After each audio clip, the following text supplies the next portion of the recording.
স্বামীর ঘরে থাকুন, দেখবেন অনেকে আপনাকে স্বপ্ন দেখাবে, কিন্তু ডিভোর্স হয়ে গেলে সবাই শুধু ভোগ করতে চাইবে, কিন্তু কেউই বিয়ে করবে না।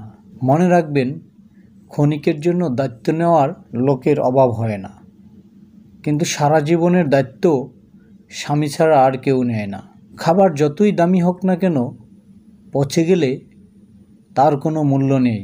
তেমনি শিক্ষাই যত থাকুক না কেন, মনুষ্যত্ব না থাকলে তার কোনো মূল্য থাকে না। হাল ছেড়ে দিলেন, হার মেনে গেলেন, মানে হেরে গেলেন। জীবন মানেই উত্থান পতন, আর এই উত্থান পতনের লড়াইয়ে যারা শেষ পর্যন্ত টিকে থাকবে তারাই আসল মানুষ। একজন নারীর জীবন ধ্বংসের মূল 3টি কারণ। নাম্বার 1, যে নারী স্বামীর সাথে জেদ করে। নাম্বার 2, যে নারী স্বামীর মুখে মুখে তর্ক করে। নাম্বার 3, যে নারী মা বোনের কুপরামর্শে স্বামীর বাড়ি অশান্তি সৃষ্টি করে।